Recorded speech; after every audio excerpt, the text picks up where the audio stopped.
So I really appreciate your comments. I think it's been very insightful, and I appreciate your tone. So to your point about us putting out information, I hope you see, that was one of the main reasons that we had this meeting, all right? So, you know, we have been contacted by a member of the community, and we said, you know what? We have, you know, we think we're being transparent because we're having these meetings. But truth be told, you know, there's always something more fun to do than come to one of our board meetings, so nobody seems to know what we're doing, and then there's this concern that the information's not getting out. So that was one of the main reasons we wanted to try to put that information out, because we're, you know, I appreciate you, you know, not thinking that we're trying to do something sinister. I mean, the people here, you know, we're doing this because we're trying to do what's in the best interest of everyone.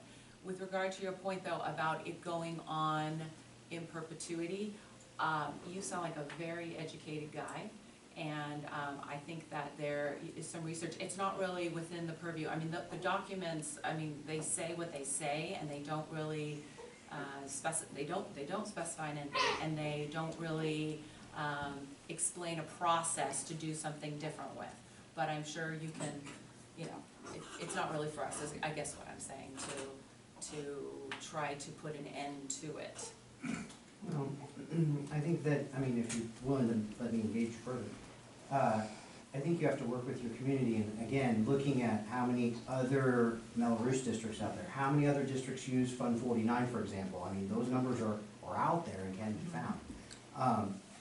The community has an antidote to that. I agree with you. It doesn't say that there is an end date, but we have the ability to recall, go through and put an end to it, and we leave you, you know, kind of throwing the baby out with the bathwater. You might be in the middle of doing things that would otherwise potentially harm the district. So I think that there's a give and a take here, and I think that certainly members of the Serrano, as we're the lion's share of the CFD payers, are starting to have that discussion about, well, there's 3 boards in there, you know, Buckeye purportedly is further along in their process, and whether the high school district needs another high school in Lower Serrano or Placerville, you know, all those discussions aren't at the crux of the issue.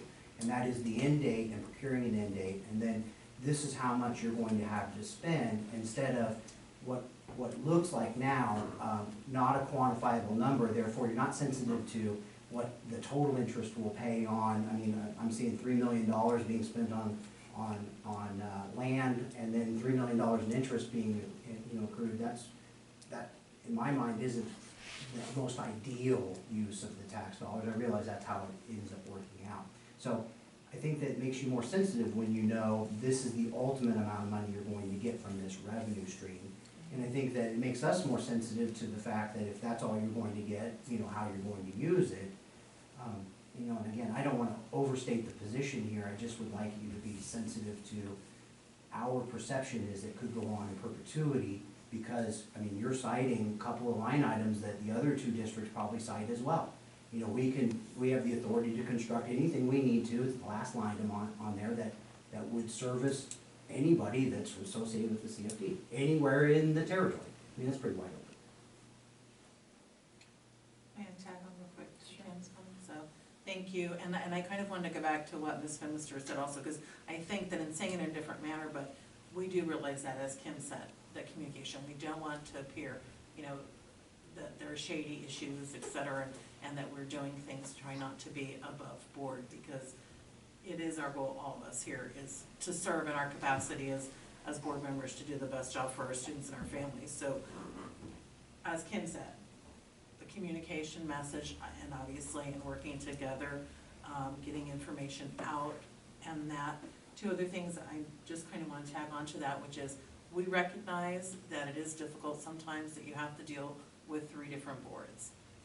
All of us, and being parents and ourselves, and sadly we often have meetings the same evenings, and that is just unfortunately how the school districts were formed here at whatever time that they were formed, and there has never been a unified. In many other areas you might see a K-12 unified school district, and so it makes it a little cleaner perhaps that you have one list of everything. So that duplication unfortunately is what it is in that sense, and we don't always have the ability to operate, we don't operate as one, and so it is difficult. Like I said, you know, with Pleasant Grove, that school was cited hoping that we'd have a high school adjacent, and be able to offer a lot of different opportunities to students to perhaps take accelerated programs. And, you know, you try to always, it's always kind of like, you know, trying to catch that brass ring a little bit, like, are we doing the right thing? And so we project and we do, you know, and that's what makes it difficult, I think, sometimes to know when will the NBD be.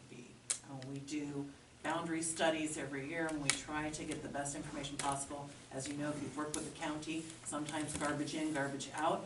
You know, when we have someone working with us on a boundary study or on population growth studies, we're basing it on what the county is giving us in terms of future developments. That may or may not be accurate. You know, I can give you some on the east end of the district that continually show up in huge numbers of homes that are never gonna be built. That property's not even owned by a developer any longer, it's owned by a conservancy. So the information sometimes even that we deal with is not always crystal clear, and it makes it difficult to do our job kind of with the restrictions and parameters that we have around it. So we hear that loud and clear, and I think that we're working toward that way, definitely getting a clear message and that out there. And I do want to say, and I think we do always operate with that tenet that we're trying to do what is in the best interest of all of our taxpayers. I mean, we are all taxpayers also, so no one wants to pay more tax than need be. So it is just sometimes trying to know when we're putting that out there as the DART educated. And I think along with that, I'd just like to issue that invitation in that, as some of us have in the past participated on task force, as I mentioned earlier, Ellen and myself on the middle school task force many years ago, we always welcome parent participation. David has a parent LCAP group that works with him, a group of parents who work in putting together our LCAP for our curriculum in that. We've had a facilities group in the past, we haven't for some time. Perhaps it's time to resurrect that, but we do always want to invite and engage parents to participate in the process. And those kinds of things, you know, as we get them out, should be in your school site websites as well as in the district website in that too. So there are opportunities. We always welcome parent engagement, because the more heads put together, I think always the better that it is, so.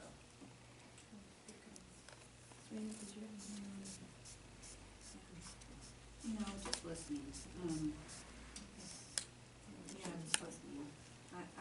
This is gonna sound really juvenile, but I know that when decisions were made then, you make the best decisions at that time.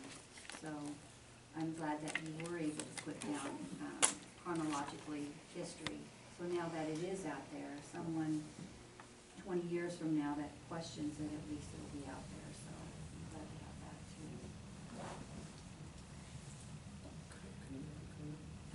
too. I just wanted to thank Mr. Getz, because I do really think you've helped us understand a perspective that without this conversation we wouldn't understand.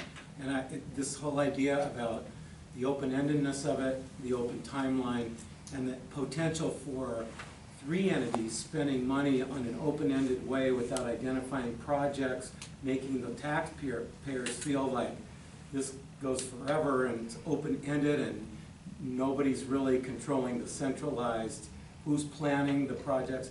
I do understand that concern better tonight than I ever have, and I really do appreciate your tone and the way you articulated that. I think we need to really do a deeper look at this about how the taxpayers feel about this, because again, we have a board that wants to do the best they can for our students and for our community, and they're up here trying to do the best they can. They don't always see every point of view, so I just really appreciate your openness and your articulation about that. Thank you for the I'm so opportunity. understood.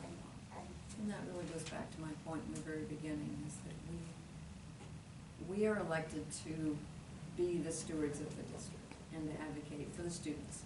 And in doing so, we have to deal with finances, et cetera. I shouldn't say have to, we do, but it's, the kids come first. Hearing from the community is essential, and we try. One of I've been on this board 14 years, and one of the main pieces of conversation that has continually been is communication. How do we communicate better?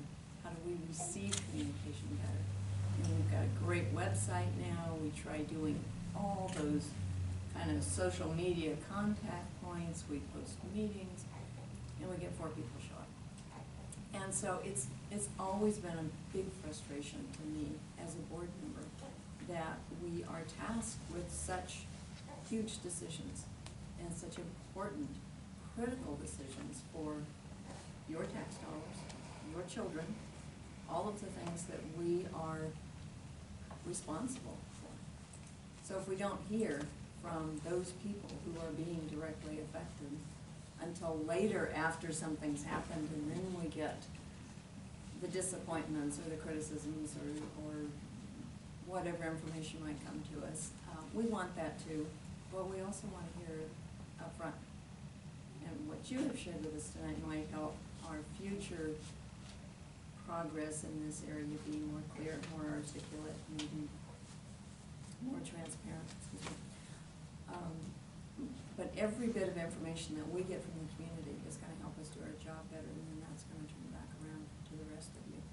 So please know that this is important. This is the kind of meeting we like to have, because we wanna know what you're thinking. We can't guess. So, anyone have any? Is there anything else? Anyone who has not yet spoken would like to share their thoughts with us tonight? Okay, well, if that's the case, we will go forward. We're gonna collect more information pursuant to issues you raised, pursuant to issues you raised. We're going to see what's missing from the big picture that we have, go forward with clarification, and again, we will have the hearing on the 10th with regards specifically to the Sand Ridge property. So feel free to attend and share your